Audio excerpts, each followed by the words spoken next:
Alright, hey, welcome back to Car Talks, where I rant, ramble, rave, and word vomit my thoughts on training, life, and fitness. Thinking about today, training frequency and the analogy of the seed.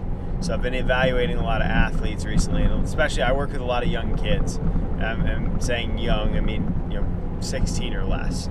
And one of the big things, especially when you get into like the 11 to 15 year old range, right? That's the kind of the age range where puberty tends to happen.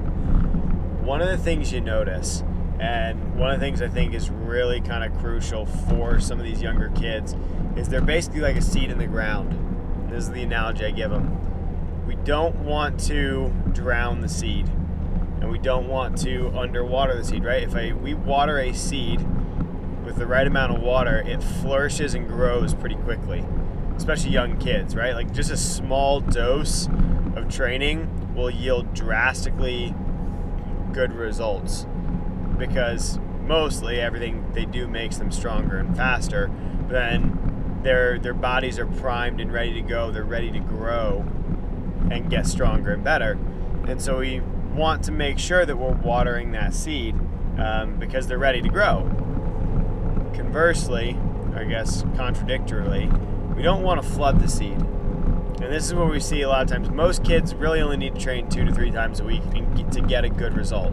They get faster, they get stronger, they perform better. A lot of times, we see people that are like, oh yeah, like they jump on the training wagon and they'll start training like 4 to 5 hours a week, and they don't ever really build up to it. They just throw them into the fire.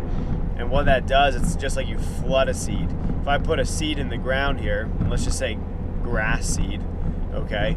I don't know, I'm passing like sod fields and stuff here, North Carolina. But, if you put a bunch of seeds in the ground and then you flood the plain, most seeds don't survive. And you're gonna have a couple that do, right? But we don't wanna flood the seed. We wanna grow the seed. And so it just takes a little bit of water.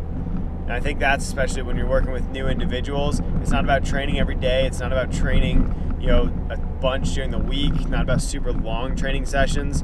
Really, we're looking at 2 to 3 optimal, like 2 to 3 really good, solid hours of training a week is generally enough to make that seed grow. And especially when we're looking at younger kids in that adolescent period, it's really going to get a huge effect out of them just to train in those minor frequencies. So it's just something to think about. It's just an analogy I like to use. It definitely resonates with a lot of parents.